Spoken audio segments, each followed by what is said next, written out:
Good evening to all. मेरा नाम अनिकेत वासने है और आप लोगों का स्वागत है मेरे YouTube channel Aniket academy official पे। दोस्तों, आज की ये वीडियो में हम एसक्यूएल लैंग्वेज के बारे में जानेंगे, उसके की कॉन्सेप्ट्स के बारे में जानेंगे एंड सिंटैक्स के बारे में, फीचर्स के बारे में एंड मेनी अदर कॉन्सेप्ट्स के बारे में जानेंगे। तो ये वीडियो बहुत ज़्यादा इंपॉर्टेंट होने वाली है, तो वीडियो को बिल्कुल भी स्किप मत कीजिएगा, नहीं तो आपको कुछ भी समझ में नहीं आएगा। एंड वीडियो अच्छी लगे तो वीडियो को लाइक कीजिएगा, शेयर कीजिएगा, कमेंट कीजिएगा एंड चैनल को सब्सक्राइब करना मत भूलिएगा। और अगर आप लोग चैनल पर नए हैं तो चैनल को सब्सक्राइब करके बेल आइकन को प्रेस कर लीजिएगा एंड वीडियो लाइक कीजिएगा।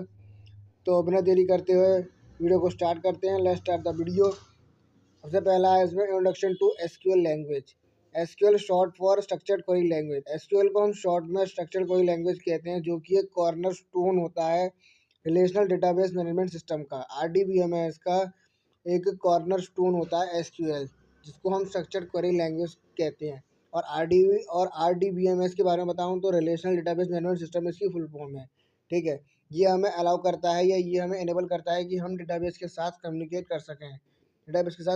कर सकें to retrieve, manipulate and manage data. और डेटा को मैनेज कर सकें, मैनिपुलेट कर सकें और रिट्रीव कर सकें, यानी कि फैच कर सकें सर्वर के through.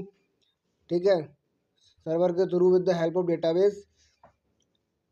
And this presentation will guide you through the fundamentals of SQL. ये प्रेजेंटेशन जो है आपको गाइड करेगी कि एसक्यूएल के फंडामेंटल्स क्या हैं और उसकी हिस्ट्री कहाँ से स्टार्ट हुई या फिर किसके साथ स्टार्ट हुई।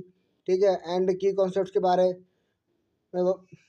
बारे में गाइड करेगी एंड एसेंशियल फंक्शनैलिटीज़, और कुछ इसकी एसेंशियल फंक्शनैलिटीज़ हैं उसके बारे में भी प्रेजेंटेशन आपको गाइड करेगी। तो ये प्रेजेंटेशन बहुत ध्यान से आप लोगों को सुनना है और समझना है। ठीक है, अब आते हैं इसके सबसे मेन टॉपिक पे, जिसके बारे में हम बात कर रहे थे, हिस्ट्री ऑफ एसक्यूएल लैंग्वेज। कि एसक्यूएल लैंग्वेज की हिस्ट्री क्या है। The origins of SQL data back. जो एसक्यूएल का जो ओरिजिन्स हैं, डेटा डेट बैक, अगर हम उस डेट में वापस जाएं 1970s एट IBM।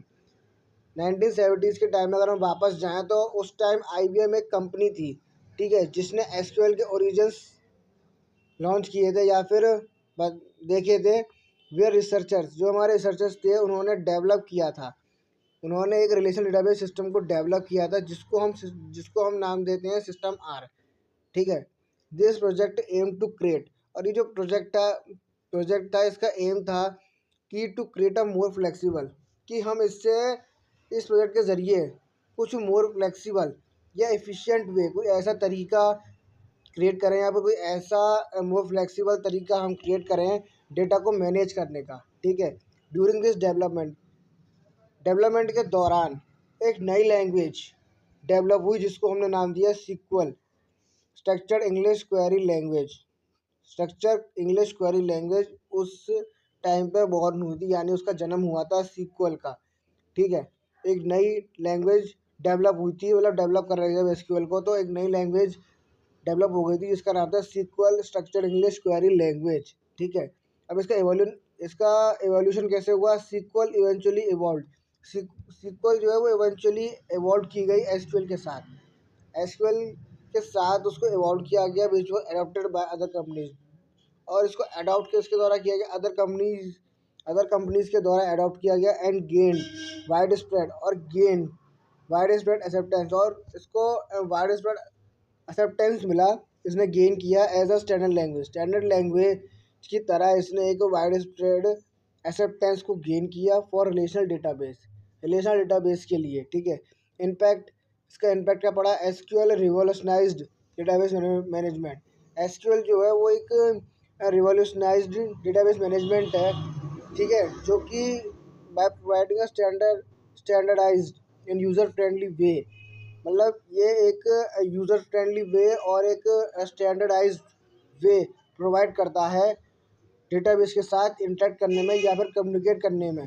ठीक है, डेटाबेस के साथ कम्युनिकेट करने में या फिर इंटरेक्ट करने में डेटाबेस के साथ। ठीक है, इट्स इम्पैक्ट इज इविडेंट, इसका जो इम्पैक्ट था वो बहुत ही इविडेंट था इन द मॉडर्न वर्ल्ड में। ठीक है, एज एसक्यूएल जो है उसकी जो पावर है वो काउंटलेस एप्लीकेशन या फिर काउंटलेस एप्लीकेशंस हो या फिर काउंटलेस सिस्टम्स हो। ठीक है, that manage vast amount data, मतलब वास्ट अमाउंट ऑफ डेटा, बहुत बड़ा डेटा या फिर बहुत अमाउंट ऑफ डेटा को मैनेज करना काउंटलेस एप्लीकेशंस में या काउंटलेस सिस्टम्स में। ठीक है, ये पावर किसके अंदर थी? पावर थी आपकी एसक्यूएल के अंदर, एसक्यूएल के अंदर थी। ठीक है, अब आता है आपका second, what is SQL language. SQL is a declarative language. SQL जो है वो आपकी एक डिक्लेरेटिव लैंग्वेज है जो कि किस पे फोकस करती है? Describing what you want to achieve, कि आपको क्या अचीव करना है, other than how to achieve, कैसे अचीव करना है। मतलब ये फोकस करती है आपकी कि आपको क्या चीज़ अचीव करनी है, कैसे अचीव करनी है। ठीक है, मतलब आपको क्या चीज़ अचीव करनी है अदर देन कैसे अचीव करनी है। मतलब कैसे अचीव करने से ज़्यादा आपको क्या अचीव करना है। ठीक है, उस पर ये फोकस करती है लैंग्वेज। ठीक है, उसको डिस्क्राइब करने में फोकस करती है एसक्यूएल लैंग्वेज। ठीक है, इसका मतलब होता है कि यूटर एसक्यूएल, कि एसक्यूएल जो है वो आपको बता रही है कि कौन कैसा डेटा या फिर कौन सा डेटा हमें सेलेक्ट करना है, फिर उसको कैसे शॉर्ट करना है, फिर उसको कैसे अपडेट करना है। ठीक है, ये सब हमें एसक्यूएल बताती है। एंड एसक्यूएल टेक्स केयर, और एसक्यूएल जो है वो टेक केयर करती है अंडरलाइनिंग इम्प्लीमेंटेशन डिटेल्स, जो इम्प्लीमेंटेशन डिटेल्स होती हैं उनको अंडरलाइनिंग करने का काम करती है हमारी एसक्यूएल। ठीक है, अब इसमें तीन चीज़ें आती हैं, डेटा मैनिपुलेशन, डेटा डेफिनेशन और डेटा कंट्रोल। डेटा मैनिपुलेशन में क्या आता है? SQL is use to manipulate data. SQL का इसमें यूज करते हैं डेटा को मैनिपुलेट करने के लिए। रिलेशनल डेटाबेस में, जो हमारे रिलेशनल डेटाबेस होते हैं उसमें डेटा को मैनिपुलेट करने के लिए हम एसक्यूएल का यूज़ करते हैं। और यू कैन रिट्रीव डेटा, इसमें हम डेटा को रिट्रीव करते हैं बाय सेलेक्ट कमांड। डेटा को इंसर्ट करते हैं, नए डेटा को इंसर्ट करते हैं, उसके लिए इंसर्ट कमांड। और फिर जो हमारा एग्जिस्टिंग डेटा होता है उसको मॉडिफाई करने के लिए अपडेट कमांड, और डेटा को डिलीट करने के लिए डिलीट कमांड का यूज़ करते हैं। ठीक है, data definition, SQL also allows you to define the structure of a database.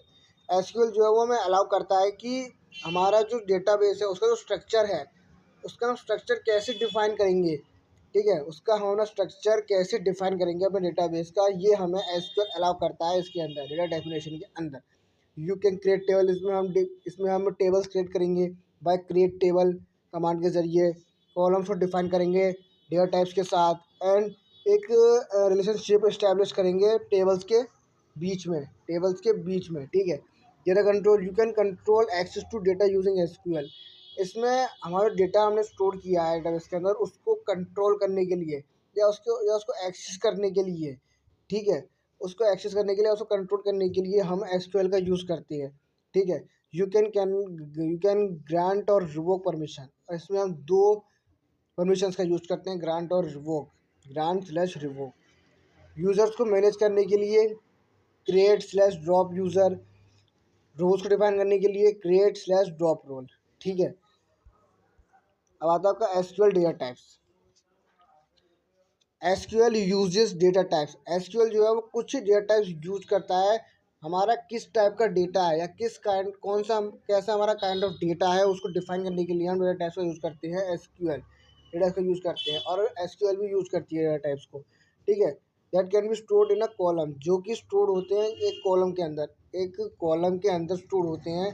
ठीक है, जो कि एक टेबल है, उसके अंदर कोई कॉलम है, कॉलम में हम इनको स्टोर करते हैं डेटा टाइप्स को। ठीक है, और ये इंश्योर करते हैं कि जो डेटा है वो कंसिस्टेंट रहे, और उसको हम मैनिपुलेट कर सकें करेक्टली, उसको हम करेक्ट मतलब उसको एकदम करेक्टली हम उसको मैनिपुलेट कर सकें और डेटा हमारा कंसिस्टेंट रहे। ठीक है, इसमें चार टाइप के होते हैं आपके, numeric types, text type, data and time types और बूलियन टाइप। न्यूमेरिक टाइप में क्या होता है? Int, decimal, float etcetera. Text type में varchar, text etcetera. Date and time type में date, time stamp etcetera. Boolean type में Boolean. ठीक है, अब आता है आपका एसक्यूएल सब लैंग्वेजेस।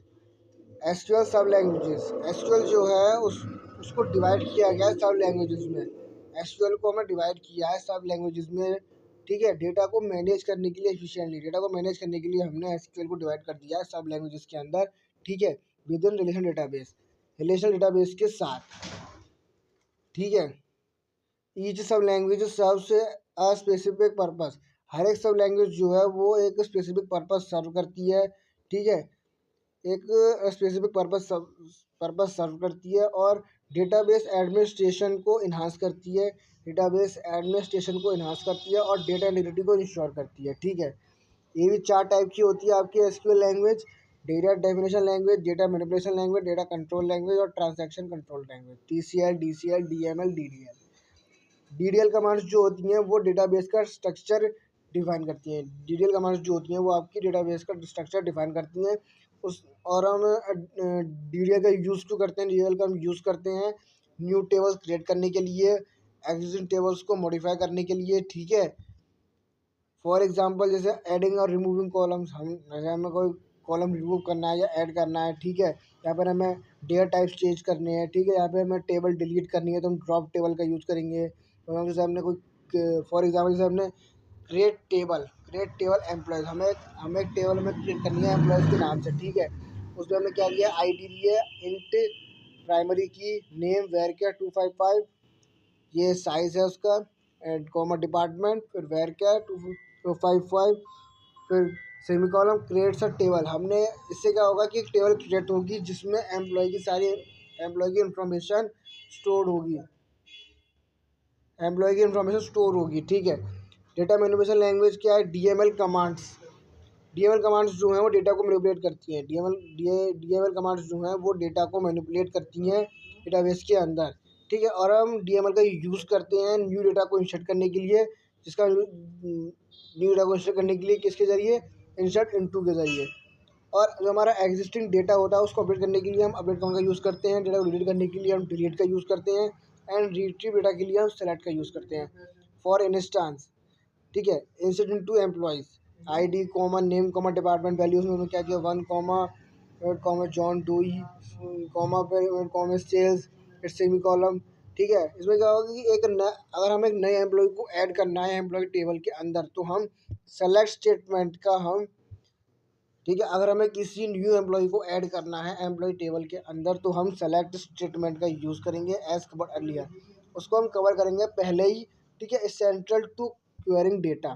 ठीक है, डीसीएल कमांड्स जो होती हैं वो यूज़र की जो परमिशंस होती हैं या फिर एक्सेस कंट्रोल होता है उसको मैनेज करने का काम करती है डीसीएल कमांड हमारी। ठीक है, टू डेटाबेस में कोई भी एक्सेस करना हो, डेटाबेस को एक्सेस करना हो, उसको कंट्रोल करना हो, या फिर यूज़र की परमिशन हो।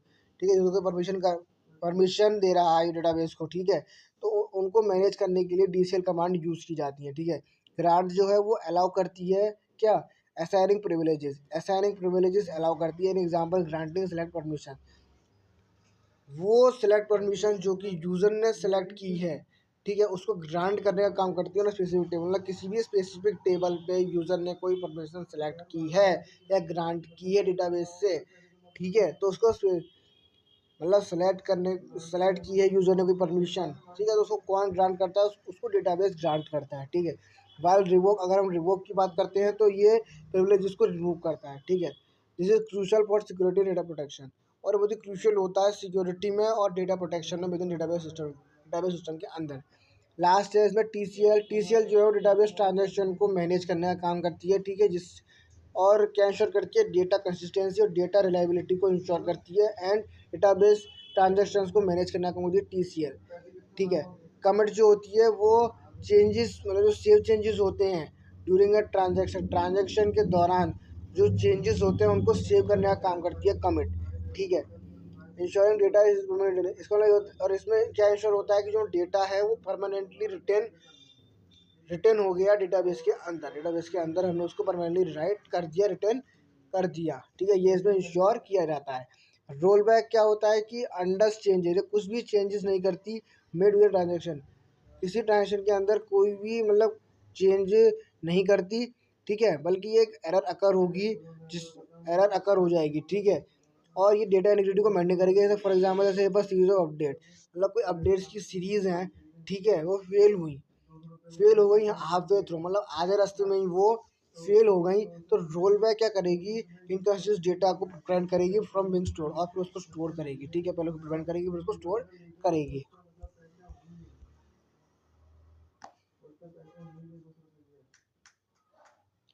एसक्यूएल स्टेटमेंट्स, अब आता है आपका एसक्यूएल स्टेटमेंट्स। तो पहला है इसमें सेलेक्ट, रिट्रीव डेटा को रिट्रीव करती है। डेटा को रिट्रीव करते हैं इसके ज़रिए, ठीक है। इस कमांड के ज़रिए हम या फिर स्टेटमेंट के ज़रिए हम डेटा को रिट्रीव करते हैं डेटाबेस में से, ठीक है। और इसमें यूज करते हैं वेयर टू फिल्टर, वेयर का यूज़ करते हैं, वेयर का यूज़ करते हैं हम डेटा को फिल्टर करने के लिए, ऑर्डर बाय का यूज़ करते हैं सॉर्ट करने के लिए, और लिमिट का यूज़ करते हैं हम रोज़ को रेस्ट्रिक्ट करने के लिए, ठीक है। सेकंड आपका इंसर्ट, ऐड न्यू रोज़, नई रोज़ को ऐड करने के लिए हम इंसर्ट स्टेटमेंट का यूज़ करते हैं, और इसमें कॉलम नेम्स और वैल्यूज जो होती है वो मतलब स्पेसिफाई होती हैं पहले से, ठीक है। अपडेट एग्जिस्टिंग डेटा, जो हमारा डेटा टेबल के अंदर जो हमें डेटा पहले से स्टोर कर रखा है उसको हम एग्जिस्टिंग डेटा बोलते हैं। एंड उसमें कुछ अगर चेंजेस करने हैं या उसको मॉडिफाई करना है, उसको अपडेट करना है, तो हम अपडेट स्टेटमेंट का यूज़ करेंगे, ठीक है। इसमें भी हम वेयर का यूज़ करेंगे रोज़ को स्पेसिफाई करने के लिए, ठीक है। डिलीट, रोज़ को रिमूव करने के लिए हम डिलीट स्टेटमेंट का यूज़ करेंगे, ठीक है। इसमें भी हम यूज़ करते हैं वेयर का, ठीक है। एक्सीडेंटल डिलीशन को प्रिवेंट करने के लिए भी हम इसमें वेयर का यूज़ करते हैं, ठीक है। Create table, creates a new table, इसमें हम एक न्यू टेबल क्रिएट करेंगे, ठीक है, बाय क्रिएट स्टेटमेंट के ज़रिए, ठीक है। फिर उसमें हम कॉलम डिफाइन करेंगे, डेटा टाइप्स डिफाइन करेंगे और कॉन्स्टेंट्स को डिफाइन करेंगे, ठीक है। अल्टर टेबल, टेबल स्ट्रक्चर को मॉडिफाई करेगा, टेबल स्ट्रक्चर को अगर मॉडिफाई करना है तो हम अल्टर टेबल का यूज़ करेंगे, ठीक है। और इसमें हम ऐड कर सकते हैं टेबल को, ठीक है, या डिलीट कर सकते हैं या फिर मॉडिफाई कर सकते हैं, ठीक है। कॉलम्स को मॉडिफाई कर सकते हैं, डिलीट कर सकते हैं, ऐड कर सकते हैं, और कॉन्स्टेंट्स को भी हम ऐड, डिलीट और मॉडिफाई कर सकते हैं, ठीक है। ड्रॉप टेबल, इसमें पूरी जो एंटायर टेबल है वो डिलीट हो जाएगी, एंड नॉट ऑल डेटा, जो भी उसके अंदर डेटा होगा, जो भी उसके अंदर सारा डेटा होगा और वो भी डिलीट हो जाएगा, और जो पूरी टेबल होगी वो भी डिलीट हो जाएगी, लेकिन स्ट्रक्चर डिलीट नहीं होगा डेटाबेस का, ठीक है। यूज विद क्वेश्चन, इसको हम यूज करते हैं क्वेश्चन के साथ। ट्रंकेट टेबल, रिमूव ऑल रोज, ये सारी रोज को रिमूव कर देगा, keeping table structure, table structure रहेगा लेकिन सारी रोज को रिमूव कर देगा। ये फास्टर होता है, किससे, डिलीट से फास्टर होता है ट्रंकेट। अब आता है ज्वाइन, ज्वाइन का हम यूज़ करते हैं रोज को कंबाइन करने के लिए, रोज को कंबाइन करने के लिए दो दो या उससे ज़्यादा टेबल के अंदर, दो या उससे ज़्यादा टेबल्स के अंदर रोज को कंबाइन करने के लिए हम ज्वाइन का यूज़ करते हैं बेस्ड ऑन रिलेटेड कॉलम, किसके बेस पर, रिलेटेड कॉलम के बेस पर, example inner join, left join, etcetera, ये सब। एसक्यूएल क्वेरीज, एसक्यूएल क्वेरीज जो होती हैं वो एक रिक्वेस्ट है, एसक्यूएल क्वेरी जो है वो एक रिक्वेस्ट है, एक अलग रिक्वेस्ट की तरह होती है, जिसपे हम अपनी जो हमारी स्पेसिफिक इन्फॉर्मेशन होती है उसको हम रिट्रीव करने के लिए, हम रिक्वेस्ट करते हैं सर्वर से, ठीक है। एक क्वेरी के ज़रिए, एसक्यूएल क्वेरी के ज़रिए हम रिक्वेस्ट करते हैं सर्वर से कि हमें ये डेटा, या हमें हमें डेटा को रिट्रीव करना है, या फिर हमें स्पेसिफिक इन्फॉर्मेशन को रिट्रीव करना है और डेटाबेस में से, ठीक है।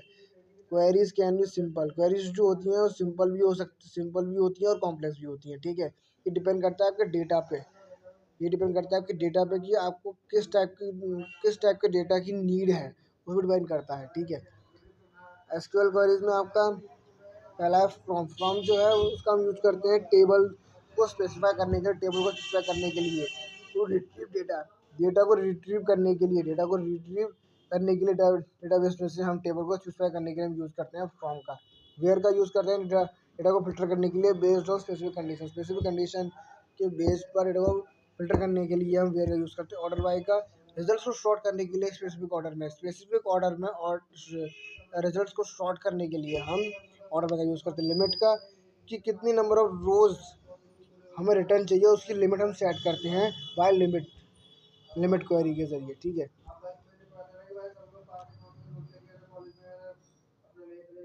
अब आता है SQL joins, joins are use to combine data, join का हम यूज़ करते हैं डेटा को कंबाइन करने के लिए मल्टीपल टेबल्स में based on a common relationship between them, common relationship के बेस पर जो दो टेबल्स के बीच में होती है, ठीक है, उसके बेस पर हम डेटा को कंबाइन करते हैं, ठीक है, by using join from multiple tables. This allows you to access, और ये हमें अलाउ करता है कि हम एक्सेस कर सकें डेटा को और एनालाइज कर सकें डेटा को, ठीक है, डेटा को एनालाइज कर सकें, डेटा को एक्सेस कर सकें हम, ये अलाउ करता है हमें जॉइन, एसक्यूएल जॉइंस, ठीक है। That is spread across different tables, और इसको, और ये मतलब स्प्रेड करता है डिफरेंट टेबल्स के अक्रॉस स्प्रेड होता है ये, ठीक है। Inner join, returns only matching rose from both table, inner join जो है वो सिर्फ मैचिंग रोज, मतलब जो दो टेबल्स होंगी उनमें जो मैचिंग रोज होंगी सिर्फ उनको रिटर्न करेगा इनर जॉइन। लेफ्ट जॉइन जो होगा वो सारी रोज को रिटर्न करेगा, लेफ्ट टेबल की जो सारी रोज होंगी उनको रिटर्न करेगा। एंड मैचिंग रोज जो होंगी राइट टेबल में, तो राइट टेबल में मैचिंग रोज होंगी उनको रिटर्न करेगा। राइट जॉइन में क्या होगा, ये भी सारी रोज को रिटर्न करेगा लेकिन राइट टेबल की सारी रोज को रिटर्न करेगा। और जो लेफ्ट टेबल की जो मैचिंग रोज होंगी मैचिंग रोज को रिटर्न करेगा। फुल जॉइन करेगा वो सारी रोज को रिटर्न करेगा जो दोनों टेबल्स में, मतलब जो दोनों टेबल्स की जो सारी रोज होंगी वो रिटर्न करेगा। ठीक है,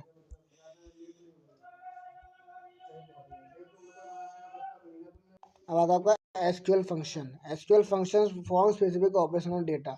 एसक्यूएल फंक्शंस जो हैं उनका हम यूज करते हैं एक स्पेसिफिक ऑपरेशन परफॉर्म करने के लिए डेटा पे। एसक्यूएल फंक्शंस का हम यूज करते हैं कोई भी स्पेसिफिक ऑपरेशन परफॉर्म करने के लिए डेटा पे। ठीक है, और ये हमें एक वे प्रोवाइड करता है डेटा को मैनिपुलेट करने के लिए और एनालाइज करने के लिए इन अ मोर स्ट्रीमलाइंड वे। एक स्ट्रीमलाइंड वे में डेटा को एनालाइज करने के लिए और डेटा को मैनिपुलेट करने के लिए एक तरीका प्रोवाइड करता है कौन, एसक्यूएल फंक्शन। ठीक है, और ये एक स्पेसिफिक ऑपरेशन फॉर्म करते हैं डेटा के ऊपर, कौन, एसक्यूएल फंक्शन। ठीक है, इसमें आपके चार तरह के फंक्शन होते हैं। सबसे पहले आपका एग्रीगेट फंक्शन होता है जो कि समरी स्टैटिस्टिक्स को कैलकुलेट करता है, समरी स्टैटिस्टिक्स को कैलकुलेट करता है, like count function, average function, sum function etcetera.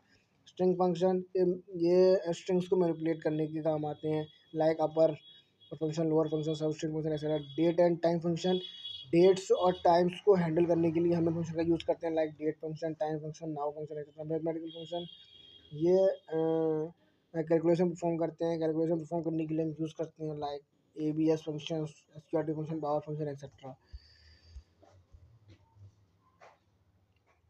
अब आता है आपका last SQL aggregation. SQL aggregation functions, aggregation functions जो होते हैं वो एक ग्रुप डेटा होता है, जिस ग्रुप डेटा होता है जो कि समरी स्टैटिस्टिक्स को कैलकुलेट करने के लिए हम एसक्यूएल एग्रीगेशंस का यूज करते हैं। ठीक है, और ये लेट करते हैं कि इसमें हम डेटा पैटर्न्स को विजुलाइज कर सकें और एनालाइज कर सकें एफिशिएंटली हम डेटा पैटर्न्स को विजुलाइज कर सकें और एनालाइज कर सकें इसमें। ठीक है, by using SQL aggregation functions. इसमें से पहला आता है काउंट। काउंट काउंट का हम यूज़ करते हैं रोज और कॉलम को काउंट करने के लिए by count asterisk, by using count asterisk. ठीक है, फॉर ऑल साइड रोज को अगर हमें काउंट करना है तो हम काउंट एस्ट्रिक का यूज़ करेंगे। ठीक है, और अगर हमें किसी पर्टिकुलर कॉलम को काउंट करना है तो count column underscore name for non null values. ठीक है, नॉन नल वैल्यूज़ के लिए हम इसका यूज़ करेंगे। ठीक है, sum total numeric column, total numeric column value मतलब जो जो मतलब कॉलम है उसकी जितनी भी न्यूमेरिक वैल्यू है उनका टोटल करेंगे हम इसमें। सम का मतलब होता है सबका टोटल कर देना, सबका सम कर देना। ठीक है, जो कॉलम है उसकी जो न्यूमेरिक जितनी भी वैल्यूज़ हैं उनका टोटल करके सम निकाल देना। ठीक है, ignores nulls by using sum function. ठीक है, average calculate the mean of numeric values, जो मतलब न्यूमेरिक वैल्यूज़ हैं उनका मीन निकालना, उनका मीन कैलकुलेट करना, इग्नोर्स नल्स को इग्नोर करके न्यूमेरिक वैल्यूज़ का मीन कैलकुलेट करना बाय यूजिंग एवरेज फंक्शन। ठीक है, मैक्सिमम लार्जेस्ट वैल्यू मतलब किसी भी कॉलम के अंदर लार्जेस्ट वैल्यू को फाइंड करना, मिनिमम स्मॉलेस्ट वैल्यू को फाइंड करना किसी भी कॉलम में। ठीक है, median the middle value in a stored sorted set में मिडिल वैल्यू जो होती है, ठीक है, मिडिल वैल्यू को ही मीडियन कहते हैं। ठीक है, मतलब शॉर्टेड सेट में जो मिडिल वैल्यू होती है, ठीक है, उसको हम मीडियन कहते हैं। रिक्वायर्स मोर कॉम्प्लेक्स कैलकुलेशन, और इसकी रिक्वायरमेंट होती है मोर कॉम्प्लेक्स कैलकुलेशन के लिए। ठीक है, स्टैंडर्ड डेविएशन यानी एसडी, ये स्प्रेड ऑफ वैल्यूज़ को मेजर करने के लिए हम यूज़ करते हैं एसडी का। स्प्रेड ऑफ वैल्यूज़ को मेजर करने के लिए हम यूज़ करते हैं एसडी का, और ये इसकी रिक्वायरमेंट होती है हमें मोर कॉम्प्लेक्स कैलकुलेशन के लिए। ठीक है, तो दोस्तों आज की वीडियो में बस इतना ही। आज हमने इसमें एसक्यूएल के बारे में जाना, उसके फीचर्स के बारे में, उसके बहुत सारी क्वेरीज़ के बारे में और मेन अदर कॉन्सेप्ट के बारे में हमने जाना है। अगर आपको ये वीडियो अच्छी लगे तो वीडियो को लाइक करना, शेयर करना, कमेंट करना एंड चैनल को सब्सक्राइब करना मत भूलना। और ये वीडियो में दोस्तों को, फ्रेंड्स को, टीचर्स को ज़रूर शेयर करना। ठीक है, और ऐसी अमेजिंग वीडियोज़ के लिए मेरे चैनल को सब्सक्राइब कर लेना। और दोस्तों आपके लिए एक खुशखबरी है कि मेरा जो यूट्यूब चैनल है अनिकेत एकेडमी ऑफिशियल, उसके 100 सब्सक्राइबर पूरे हुए हैं और ये सब आप लोगों के सपोर्ट से, आप लोगों के प्यार से हुआ है। ठीक है, आप लोगों ने मेरी वीडियोस को लाइक किया, कमेंट किया उन पे एंड शेयर किया और सब्सक्राइब किया मेरे चैनल को। मैं जितने भी सब्सक्राइबर हैं उन सबको थैंक यू एंड मुझे आप लोगों से आशा है कि आप लोग ऐसे ही मुझे आगे भी प्यार देंगे। ठीक है, आगे मेरे चैनल को प्यार करेंगे एंड जो मेरी वीडियोस आएंगी, आगे आने वाली जितनी मेरी वीडियोस हैं उनको लाइक करेंगे, शेयर करेंगे और सब्सक्राइब करेंगे एंड कमेंट करेंगे। ठीक है, तो thank you for all for a great milestone achieve by me and मिलते हैं आपसे अगली वीडियो में। तब तक के लिए thanks for watching, good bye, जय हिंद, जय भारत।